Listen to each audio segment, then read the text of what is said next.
Diving down all these deep rabbit YouTube holes really opens your eyes to all the different personalities that we actually deal with, either via internet or everyday life. But 9 times out of 10, there's a part of me that feels sorry for what an individual is going through. Um, but this next individual, it really is difficult to feel sorry for him because he keeps on doing the same shit and doesn't learn his lessons. And especially when somebody gains a prominent following of people who are just watching your content and you're making thousands a month, you would think that you'd probably say, okay, well, hey, I achieved a dream that a lot of people want to have. Like I said, would it be great if I had, 1,000 subscribers and monetized a little bit? Sure. A little extra money in the pocket. But that's not where my heart lies. My heart lies with acting in the movies that I'm continuing to get casted for in the auditions that I go to. But to put all my eggs in one basket, my ass is going to walk the straight and narrow regardless. You see casualties like Kanye West with his anti Semitic terms and loses 1.5 billion in a day. I don't feel bad for him because he is the one who brought it upon himself. But when you're good at something, and I could attest to this is before Twitch, this is before any streaming services. I'm not going to lie, I admit, the second year that the PlayStation 3 was out, I was watching over my grandmother as her dementia kept on declining, going downhill. So all I did all day long was play Madden. Around the time I stopped drinking. And I had gotten up to second ranked in the nation on Madden for PlayStation 3. The second year PlayStation 3 was out. And anytime I lost, I would rage. But I would not be throwing my controller at the ground. I would not be punching my, at the time I had a plasma TV. I would not be slamming anything into my plasma TV. I would not be crying and upset. And then, back then we didn't have very many things to post, online about these guys like just showing a complete meltdown. But it's hard to have sympathy for somebody who does something like that. So without further ado, I want to introduce you to this guy who it seems like he came from nothing. And he's had so many chances to turn his life around for the positive, and he just doesn't. So without further ado, let me go ahead and introduce you to Turkey Tom, who is one of a really good creator who focuses more on YouTube personalities of how, a lot of them dig their own graves from, the little bit of fame that they gather, creeps, CPs, you name it. And he does a really good job at researching it. Excellent, YouTube page if you're into that kind of thing. So without further ado, here's Turkey Tom and on one of the most toxic players online ever.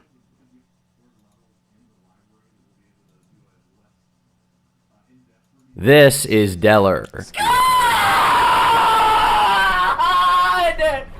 My God! Ban Marshall now! Ban him! Ban him! And you could probably call him the angriest man on Twitch. In clip after viral clip, you can see him burst into fits of rage. But there's actually far more to Deller's story than meets the eye. It is one of anger and toxicity, but also hardship and tragedy. I hate doing this. I hate streaming, and I hate my community, and I hate you guys, and I hate this website. And, in a way, prevailing against all odds. 25 years ago, I was listening to this music, and someone told me that I was never going to accomplish anything playing games like this. And here I am 25 years later, and I am sitting in the house that I'm about to own. I have a brand new car in the garage, and I have everything I need to survive in this world. I'm really happy right now. There's no sports quite as heated as esports. Man. Oh my God. Hey, look at that.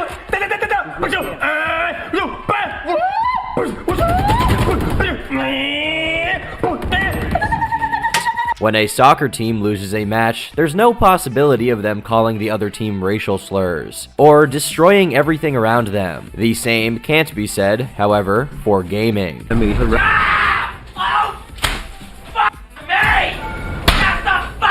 Heck, even when gamers are winning, they still somehow manage to break their entire setup.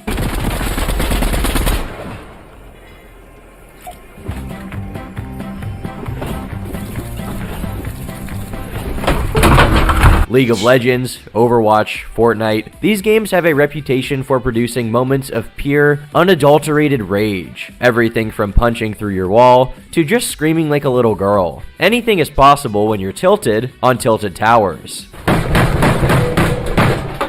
Whether it's your average Joe or pro player, everyone is liable to engage in this kind of behavior. But while most only stand to lose from their outbursts, there are a select few who can profit. Live streamers. Many people find rage entertaining, and personalities use this to their advantage, whether they play it up for views or just have plain old anger issues. Many of the biggest creators on Twitch only stand to gain from getting worked up, even if they destroy their equipment in the process. As much damage as they cause, they compensate for it with more viewers and bigger donations, so much so that certain streamers make getting mad their whole personality. On the surface, seemingly their entire business model is to pump out one rage compilation after another, while some of the most popular streamers like XQC, Tyler1, and Dr. Disrespect all get mad from time to time, they don't even compare to a guy like Deller. His irate face is plastered all over the top Fortnite rage compilations with millions of views. His own YouTube channel, with 830,000 subscribers and counting, is filled to the brim with similar compilations across various games. These clips originate from live streams on his Twitch account,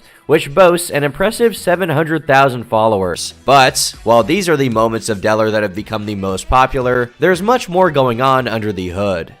Before he got started with gaming and streaming, Deller was just Matthew Vaughn. Born on March 31st, 1988, he grew up in California. We don't know a whole lot about his childhood, aside from the fact that it wasn't a pleasant one. The bio he uses across his social media account reflects that. From Section 8 to the top of the world, referring to Section 8 housing, a government welfare program for low-income households who can't pay rent. He grew up poor, with divorced parents, and was constantly moving around. He suffers from autism spectrum disorder as well as bipolar disorder, and has mentioned that he was abused as a child. He's also given us a peek into the destitute conditions he grew up in. I spent years in the basement of this house, completely isolated from everyone, chasing my dream. So much time that I forgot how to use my voice and had to relearn, back when we couldn't even afford toilet paper. In his adult life, he struggled with drug addiction, namely to meth, and was in tens of thousands of dollars of debt. This was before he got his gaming career off the ground, and he worked as a residential assistant helping people with mental illness. He spent a long time trying to succeed with gaming, having uploaded gaming videos to his YouTube channel since 2010, and live streaming for just as long. However, the time he invested didn't go to waste, as he became an extremely skilled gamer. He has a lot of history with TF2,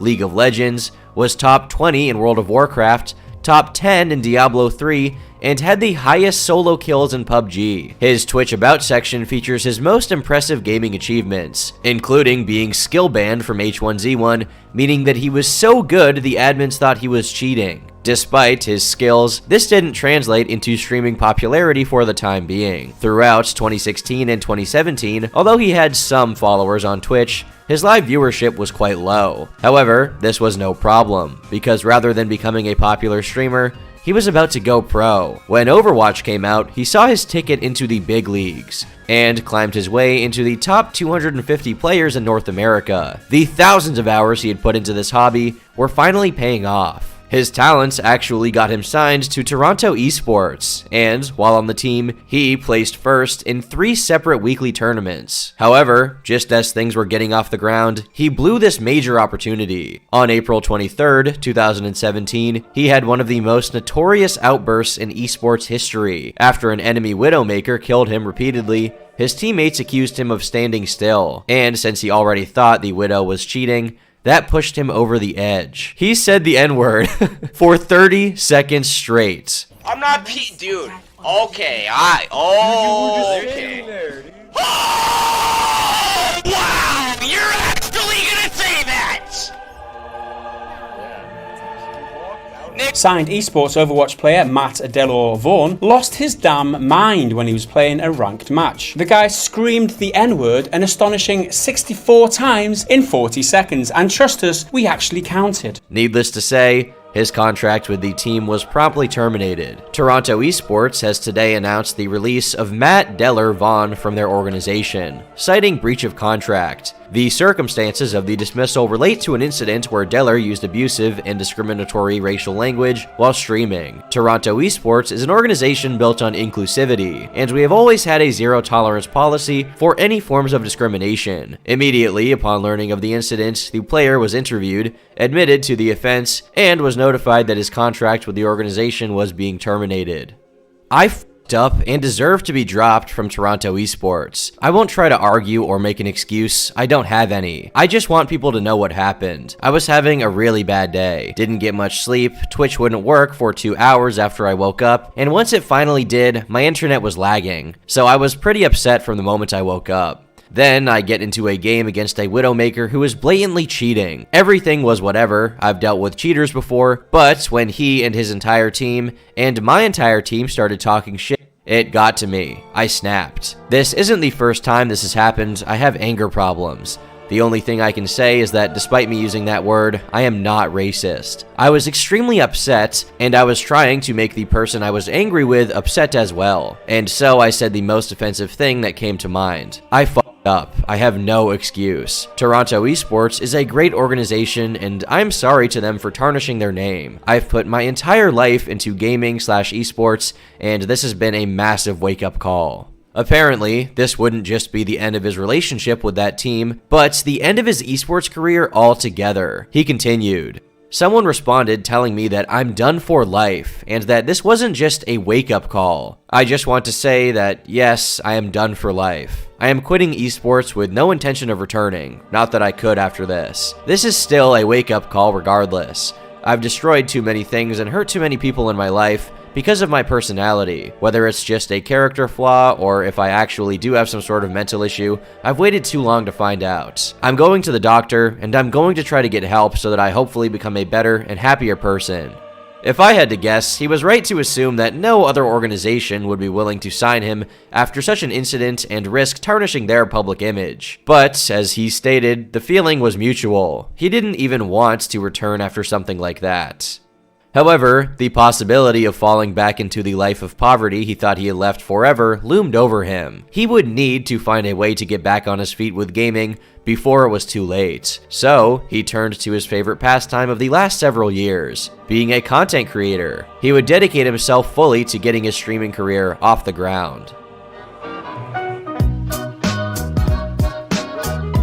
It turned out that him being kicked off the team wasn't as bad as it may have initially seemed. He went from dropping N-bombs in Overwatch to dropping 20 bombs in Fortnite, the game that would turn him into the streamer that many know him for being now. When it released, he made sure not to miss out on the monumental bandwagon. He grinded the game all the way to becoming a top 10 player in Fortnite's 4th season. The popularity of the shooter, plus his outstanding skills, translated into a large viewership, which finally reached an average of 1,000 views in late 2018. Though I would be remiss if I didn't mention how much his anger played into this.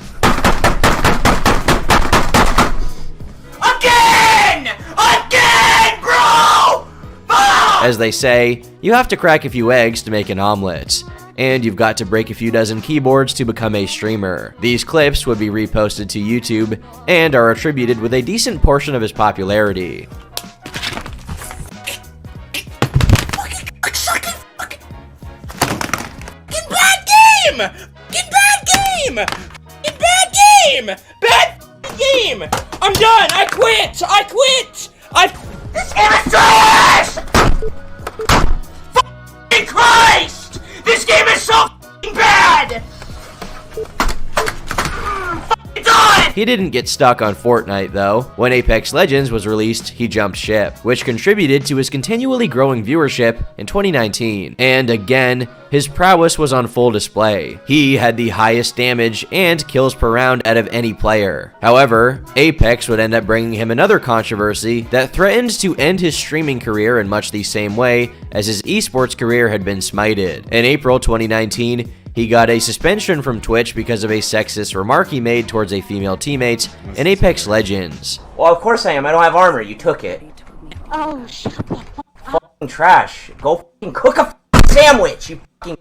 Although he had said he wanted to change into a happier and healthier person after the Overwatch controversy, he kind of hadn't. Well, to be more precise, he couldn't. He was building a career off of getting mad and being toxic. So another incident like this was practically inevitable. He was regularly screaming at his teammates in Apex, and it was only a matter of time before it turned discriminatory. He, of course, commented on the situation on Twitter. So I am indefinitely banned from Twitch. I'm not sure what that means exactly, and I know I'm a controversial person and I've made mistakes, but this is my entire life. I'm waiting to hear back from Twitch. Twitch is my life. Please don't take it away from me. Deller also posted a YouTube video explaining the controversy on May 7th, which has since been taken down. He regretted what he said and admitted that his reaction to losing the game was poor sportsmanship, apologizing to the woman who he insulted. He also accepted Twitch's decision, understanding why he had been banned. He clarified that his suspension from the site was only for 30 days, expiring on May 30th, 2019. So this wouldn't be the end of his streaming career.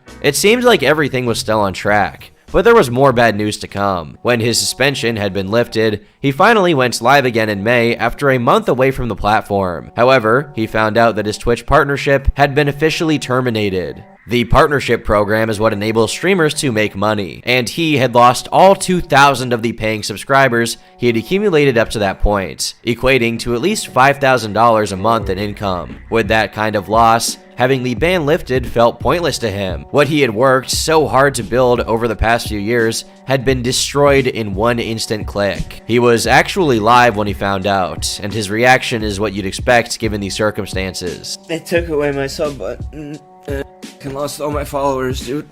Oh, they said they sent me an email telling me that this happened, but they didn't. So I've been waiting 30 fucking days to come back to fucking not having my fucking sub button, man.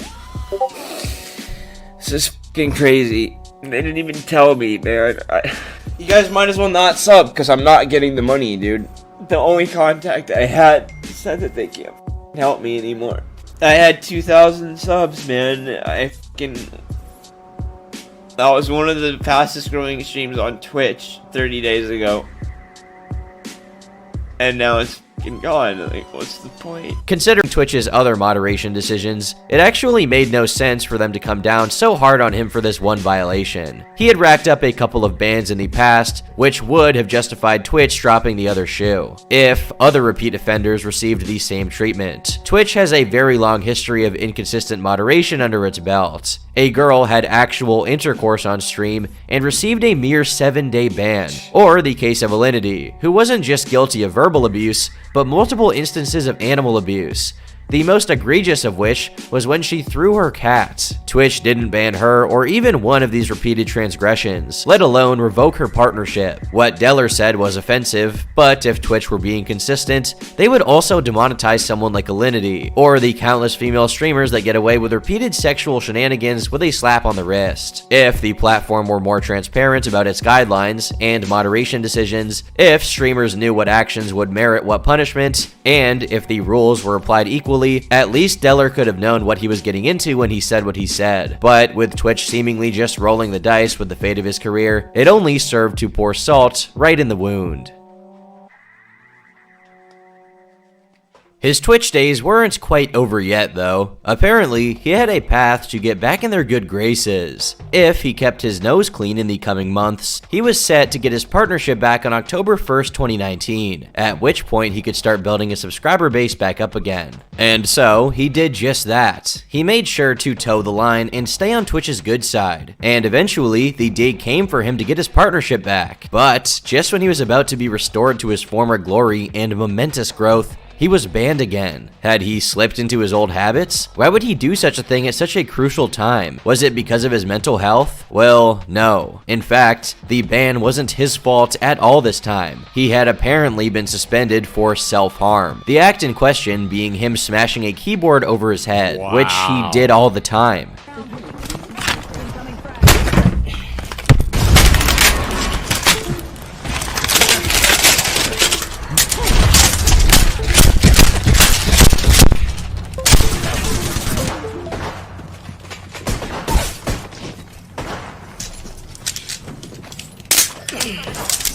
Stream sniping.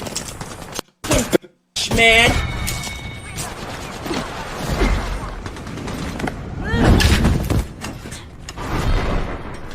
In all his years of cracking keyboards over his cranium, Twitch never penalized him, but just on the day he was about to get his livelihood back, they decided to drop the ban hammer. His previous bans and loss of subs could be justified as him facing the consequences of his actions, but this was just plain unfair. Deller made a tweet responding to Twitch's decision, demonstrating that his actions could in no way be deemed as self-harm, because there was a total absence of harm involved. I'm banned indefinitely for self-harm for breaking a keyboard on stream. I bought these keyboards specifically because of how cheap and fragile they are. I've broken hundreds of them and have never even scratched myself. There's an image of my face a few minutes after, not a scratch. Unfortunately, it looks like this was all too much for Deller, as he followed up that tweet with an incredibly worrisome twitlonger that suggested he was planning to take his own life. I am broken. I have been depressed for months. I did everything I could to change. I stayed loyal to Twitch. The day I'm supposed to get subs back, they banned me for something I've done thousands of times. My contact in Twitch says he can't do anything for me. The mental torture I've gone through the last few months is too much. I love you all for what you've blessed me with, but I don't want to continue living in this world anymore. I hope you all remember the fun times and laughs we had. After this post, his mods on Discord gave an update that he was thankfully in the hospital, as his fans were fearing the worst. Update from Deller himself, he is currently in the psych ward at the hospital and doesn't know when he will get out. More updates will come as they come in. Thanks for the support. Even Ninja commented on the situation and how unusual the ban was, going as far as to invite Deller to join Mixer. So like, did Summit get banned for like punching his monitor? Actually, I'm gonna reply to him and be like, come on over to Mixer, bro. That's exactly what I'm gonna say. What do you mean? Deller got banned for smashing, Deller? a keyboard, and the reason was self-harm. I wasn't really gonna care about this whole Deller situation because I know how he's been super toxic in the past. But apparently he like allegedly, at least especially even from his own mouth, he also said that he tried clean up his act and go straight and narrow, or clean up his act, enough. Yeah. And I watch his streams, and you can definitely tell a difference. But obviously, he still rages a lot. But that's just what that's his thing. That's like Tyler 1, bro. Do you think that they would ban Tyler 1 or even suspend him for breaking a keyboard? Probably not. I don't know who's running things over there, man. 2 days later, on October 3rd, Deller gave an update himself on Twitter. I've been in the hospital for the past few days with no internet or anything. I'm out now and I'm going to be okay. I'm sorry I couldn't have let you guys know sooner. The day after, he posted a more extensive twitlonger, informing his fans about his mental health, as well as his standing with Twitch after his most recent ban. First off, I am sorry I scared you all. I am okay. I checked myself into a hospital and stayed in a psych ward for 2 days.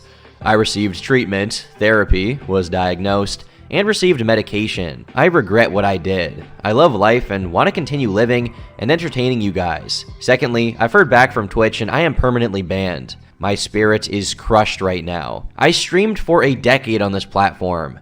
I've been here from the beginning. I was banned and demonetized and still stayed loyal. I streamed for 6 months, and the day I was going to get my sub button back, Twitch banned me permanently for self-harm. They considered me breaking a keyboard over my head as self-harm. I understood why someone might think this, but I've done this hundreds of times on my stream. I took time to figure out the cheapest, flimsiest, easy to break keyboard to make sure I never harmed myself in the process. I had no intention of harming myself. I did it to entertain my fans. There are countless videos and compilations of me smashing keyboards over my head, and I know Twitch staff has seen them before, and I never received a warning or anything. They told me it's permanent because of my number of strikes. I believe I have 4 strikes on my account, 2 of which were from 2+ years ago. I've been told by multiple trusted sources that your previous strikes would go away after a period of time of good behavior. I honestly thought I was okay, and that my old strikes would have been gone by now. To add to this, during the massive TOS overhaul a while ago, I went to great lengths to make sure my channel was clean. I took 3 days off to delete anything that would be remotely questionable on every platform, and talked to Twitch staff to make sure I was going to be okay. They told me that nothing I had done in the past would be held against me in the future. This turned out to be false because my recent bans have been extra harsh because of my previous incidents years ago. I know I've made a lot of mistakes. Anyone who watches my stream knows I have gone to great lengths to change myself the last 6 months. I completely understand all of my previous bans, but this one is an absolute shock to me. I didn't intend to harm myself, I did it for entertainment. With my entire soul, I believe this ban was not fair. I am not entirely sure what I will be doing from here, guys. I'm going to try to appeal the ban, but I will let you all know what happens. I love you all, and thank you so much for the support. You guys who called me and talked to me in the hospital, you guys mean the world to me. The details he provided only made the permaban more confusing. He checked in with Twitch staff about the TOS, he scrubbed his channel, and they even assured him he would be in the clear. And yet, it seems they just didn't want him streaming on their platform, so they found the closest thing to a bannable offense and just went with that. Deller's next steps weren't clear, and he was even considering quitting on Instagram Live 2 months later in December, because he didn't want to put up with the drama anymore. In the same stream, he flips from crying to raging, hinting that he was becoming more unstable from all of this. He had a large subscriber base on YouTube to fall back on, so a pivot to streaming on YouTube seemed obvious. He was being forced to start over yet again, but he put his nose to the grindstone and made it work. YouTube helped him get set up on their platform, and he was rapidly accumulating memberships again. During this time, he decided to issue an apology for his past behavior, going all the way back to his Overwatch outburst, and promising to finally get help so he could change as a person. I owe you guys and everyone an apology, so that's what this is going to be today. Most of you guys know I was banned from Twitch a few months ago for self-harm, for breaking a keyboard over my head. But that's not even close to the worst thing that I've done on stream. I was banned for hate speech almost 3 years ago, and again 7 months ago. I'm just here to say that to anyone that I've offended in the past, I'm sorry. I'm not going to make excuses.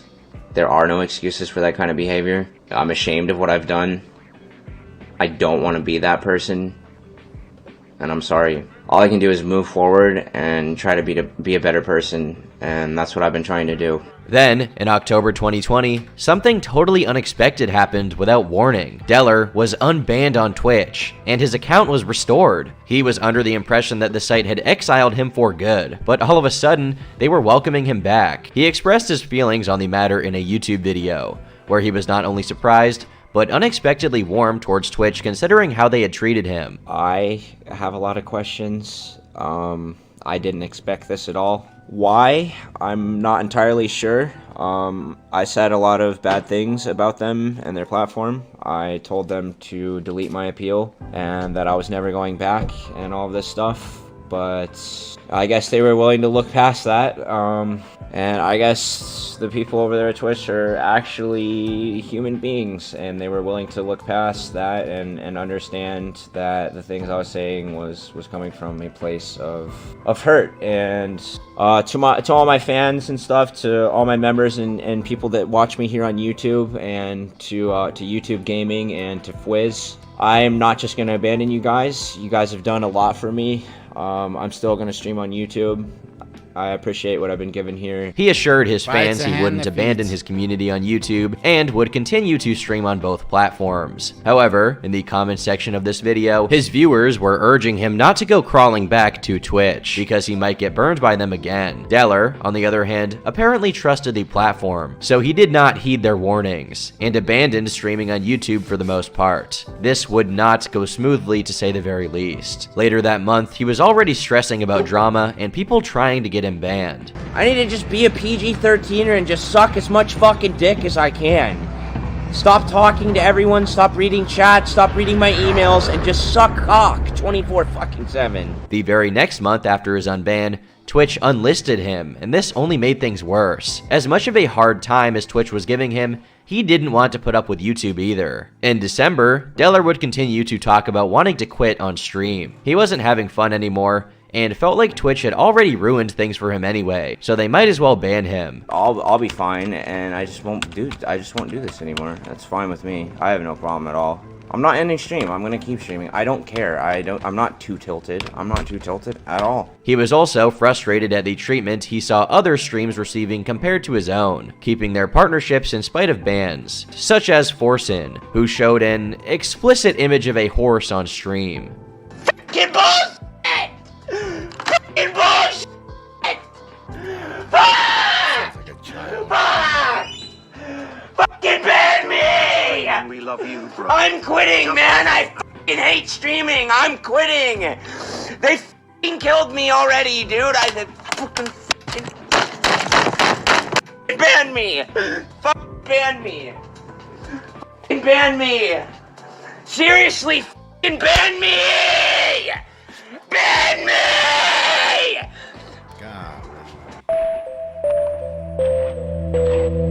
Things only got worse from there. 2 months later, in February 2021, disaster would strike in probably the biggest cataclysm Deller had faced yet. It all started on February 2nd, when he tweeted the following: "Someone just hacked my Google account and got in, even though I have two-factor authentication. WTF do I do?" He then tweeted at YouTube, "At Team YouTube, my account got hacked. I have control, but the person changed my name and deleted my vids. Any way I could get my channel restored?" If you were to check his YouTube channel at this point in time, all of a sudden his profile picture was removed and his name was changed to Cardano Foundation, with a live stream running on his channel of someone talking about the cryptocurrency Cardano, interspersed with clips of its creator, Charles Hoskinson, speaking as well. And then he has one stream video from the Cardano Foundation. You're not guaranteed, Ada. You're participating in a process, and you have to do work to get it. What's going on here? Well, you may already be familiar with this phenomenon. In fact, dozens of YouTube channels with hundreds of thousands of subscribers have been hacked for these crypto scams over the past couple of years. The hackers impersonate the founders of large cryptocurrencies or otherwise influential people in the crypto sphere, and set up a fake giveaway where they promise to double any amount of Ethereum or Bitcoin that is sent to their wallet address. This is still a huge problem on YouTube. In September 2022, Scuba Jake, a YouTuber with over 13 million subscribers, fell victim to this scam, with the hackers making off with at least $20,000. Deller was unlucky enough to be targeted for one of these scams during the crypto bull markets, and it nearly cost him everything. To take over his YouTube channel, the hacker got into his main Google account, which was essentially a golden ticket into all of his others. It was open season, and apparently, over 200 of his accounts were compromised. This wasn't limited to just the accounts associated with his social media presence though. The perpetrator was ruthless, and seemingly tried to destroy every aspect of Deller's life. On February 5th, he tweeted, "Lost pretty much everything. I have to rebuild my entire life from the ground up. I don't know how long this will take. Might be gone for a while." 10 days later, he gave another update. "Everything about me was leaked. All data lost. Every account compromised. Every single electronic in my house destroyed. All of my investments gone. Nearly everything I've built over the last 15 years has been destroyed. This is hard, but I am grateful to still be alive. I have faith in a higher power and the knowledge that whenever I do make it out of this, my community will have my back. Accounts, money, numbers, it's all replaceable. I know you guys have my back, and that keeps me going." Not only his social media presence, but his financial situation was in dire straits. Somehow, they targeted the devices in his home as well. Just what did this attack consist of? Well, he finally gave a more extensive update about what damage was done, and how in a video posted to Twitter on February 20th. I got hacked, as you guys know. They almost took everything. They locked me out of my bank accounts. They locked me out of my phone accounts. They tried to shut my phone down. They locked me out of my utility accounts. I couldn't pay my rent. They compromised everything that I've ever had, basically. Any piece of information that I have put out there on the internet, these guys got and they took. So I had a virus on my computer that Basically, it was a remote access Trojan. It was a rat file, and this file could see and hear everything that I did, and it keylogged everything that I did. It jumped to all my drives. It jumped across my whole network and compromised all my computers and devices. Apparently, YouTube was not responding to his request to give him access to the channel again now that the situation was secure. Luckily, soon enough they would restore his control, and he made an hour-long video on March 7th giving the intricate details of how this catastrophe took place, which was kickstarted by him downloading an exe file from a fake sponsorship email. He was able to get control of his most important accounts again when it was all said and done, but it was an extremely intensive process that took him the entire month. This was because while he was recovering and switching control of his accounts over to the backup emails, he was hacked again. Being locked out of both his main email and recovery emails, he had seemingly no way to recover, to the point where he thought the situation was hopeless and his career was finished. And I was legitimately, I thought it was over. I thought I was gonna have to move back home to the crack shack, to the fucking, to the fucking cyclone of fucking trash. And yeah, it was pretty scary, man. But with the help of friends who were knowledgeable in security, the donations of his fans who kept him afloat while he was locked out of his bank accounts, and assistance from YouTube and other customer support teams, he was able to rebuild, get back his security, and even computer setup from scratch. They're one of the only reasons. There's a list of like 10 reasons that I was able to survive from this, and if one of those 10 weren't there, the other 9 didn't matter, and I was dead. So PayPal's one of them. So thank you, PayPal. I had my PayPal still up. Was able to lock it down and secure it early on, thank God. And people were able to donate to me from my Discord. I was like, yo guys, I'm fucking screwed here. I need some help. If you guys can, like, here's my PayPal. I need help. I need to get a computer. I didn't have any other way, dude. I had no other way, dude. Though he was able to move past this incident in a practical sense, re-establishing control of his accounts and taking his identity back, whatever emotional stress and trauma this caused him mentally wouldn't disappear just like that, now that any immediate threat to his safety and finances had been taken care of. Things went back to normal for a few months, but the hack, and everything preceding it, had clearly taken its toll on Deller's mental health. Later in March, he was back to ranting and raving on Twitter, bringing up these same struggles again, and clearly unwell. Everyone, dude, I'm fucking done. I'm done, dude. I've been doxxed, swatted, spied on, hacked, fucking banned unfairly. I've been robbed. I've had people killed next to me. I've had people show up to my fucking house, pounding on my fucking doors and shit. People follow me down the fucking road and fucking stalk me and can take pictures of me and spy on me at Walmart. And I've been hacked and DOSed and fucking DDoXed and fucking swatted, and I can't, dude. I can't. Everything I have is destroyed. All my computers are blue screening. My insurance is fucking cancer. My car is still trashed. It's been 2 months of this fucking thing. My computers are blue screening. My capture card is because Elgato sucks fucking balls and can't design anything. The growth of his channel was stagnating alongside this, and he just couldn't hold in his frustration anymore. Come September 2021, he was complaining to his viewers about the state of his streaming career and how others were pulling ahead of him by viewbotting or doing low-effort content. I don't care. I want to get banned. I want to sabotage everything. There's no such thing as help. I'm fucked. I cannot do this for long enough that is going to require me to get what I want. I can't do it anymore. It's not possible. I failed. The end. I failed. But his troubles clearly ran deeper than just the state of his career as a content creator. I can't do it. Life is miserable, guys. I'm telling you, if you're here watching, life is miserable. It's f***ing trash. It never gets better. Don't look up to me. Don't be inspired by me.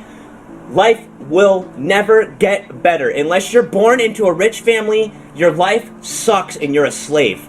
His mental health was evidently deteriorating, and he had likely been building up resentment towards the world over the course of years, feeling that everyone was out to get him after all that had happened. He felt that he had been cheated out of the success he deserved, and now there was nothing left for him to do. 2.3k viewers can't succeed. It doesn't matter if I have 10 million viewers. It doesn't matter. I don't get paid for what I put in. I don't get paid for what I put in. My YouTube's dead. 11 years. Gone. My Instagram is gone. It's gone. It's just gone. 2.3k, so I don't have partnership on this trash website. We can sit here and talk about how his own actions may have contributed to this situation, or how a more positive attitude would be more productive than complaining, but at the same time, we don't know what it's like for him to experience everything that he did. When you're the one in a difficult place, especially if you're suffering from mental illness, you don't have the privilege of seeing your own life from an outside perspective. It didn't help that he felt regret about returning to Twitch when he had been doing so well on YouTube. Later in September, he posted a video to Twitter elaborating on his mixed feelings about the decision. Yes, I was doing very well on YouTube, and I'm eternally grateful for them reaching out to me and helping me get set up and everything on the platform. I feel like a massive piece of shit for leaving. I think about it every day, and it sucks, but it is what it is. I didn't choose to switch to YouTube. On YouTube, it's a lot more difficult. There's an algorithm that determines whether your stream is successful or not. And that can be a very good thing. It was for me for a while, but it can also be a bad thing. If you have like a bad day where your internet dies or you disconnect or something, it can completely derail the progress of your stream. I went from having like 5K viewers down to like less than 1,000 overnight when I had a bad day where I disconnected a few times because of my internet. He had been seeing success on YouTube, but at heart, he's a streamer, not a YouTuber. So he preferred Twitch as a platform because his success didn't rely on an algorithm, which on YouTube could screw him over under the wrong circumstances. However, his feelings would soon change on the matter. In October, he revealed that Twitch turned their back on him again, meaning his decision to trust them and return to their platform had backfired. After a year's worth of dedication to streaming on Twitch, with the promise that they would restore whatever arrangement Deller had before, they went back on their word. Taking into account all the friction between Deller and the company, perhaps this was foreseeable. Twitch unbanned me, and I went and talked to them, and I said, I will switch back to Twitch if I can earn everything back that I had before. That's the only way, otherwise I'm staying on YouTube. And they said, okay, that will be possible. That'll happen. So I streamed for a year on Twitch, and the time comes where I'm supposed to be able to get back what they promised, what I had before, and they tell me that it's no longer possible. Unfortunately, his mental health would only continue to decline from here until he had another, even worse mental breakdown in January 2022. So bad, in fact, that you may have already seen it before. It's been reposted all over social media because of how sensationalistic and maybe relatable it turned out to be. This time, he wasn't just upset at how things were going, but no longer enjoyed streaming itself. He even turned his anger towards his chat, a toxic subset of which were incessantly harassing him. They came to see him rage, after all, and I guess they got what they wanted, because they pushed him over the edge. Yo, I'm fucking done. I don't know why.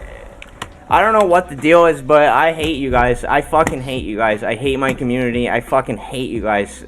I don't know what happened. I don't know what the deal is. I don't know why I'm treated like I did something, like I scammed people out of fucking surgery money, or I lied to people, or I hurt people, or I cheated, or I view-botted. I've done nothing to any of you fucking cocksuckers. I fucking hate you guys. I honestly fucking hate you guys. I fucking hate you guys. I've been through fucking hell, dude. I've been through fucking hell. I shouldn't have to deal with this shit. I fucking did it. I did it all. I fucking did it all, and I got fucking shafted. I got fucking shafted along the way. And now this whole time I get fucking treated like fucking shit by you fucking cocksuckers. I fucking hate you guys.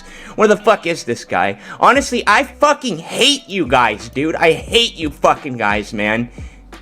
I hate doing this. I fucking hate streaming, and I hate my community, and I hate you guys, and I hate this fucking website. Fuck you guys. Fuck you guys. Fuck you guys. Fuck you guys. I have a guy fucking DMing me about my mom being in the fucking hospital for a week, that she's fucking dying, and I have you fucking cocksuckers saying, oh, fake fucking rage, he's doing it to get fucking rent money, blah, blah, blah. You know what? Fuck you guys. I'm never coming back. Fuck you guys. I'm never fucking coming back. Honestly, fuck you guys. I fucking hate you guys so fucking much, dude. I fucking hate you guys. Yeah, I stream for fucking rent money, you fucking cocksuckers. I streamed for free for fucking years. When I had 5K viewers, I wasn't making any money. You fucking cocksuckers. So fuck all of you. Fuck all of you. I hate you all. I hate streaming. Fuck you all. I stream for rent money. Yeah, I didn't fucking get paid. Fuck you. I streamed for 5K viewers and didn't get paid. Fuck you. Fuck you! Fuck you! If Fake rage. He only streams for rent money. Fake rage. Yeah, you know what? My life is fucking miserable. I hate my fucking life. I hate it. Yeah, I stream for rent money. I don't like streaming. I don't like any of the games I play. I am fucking depressed and fucking miserable. I don't sleep. I eat like shit. I have no friends, no social life, and I'm fucking miserable.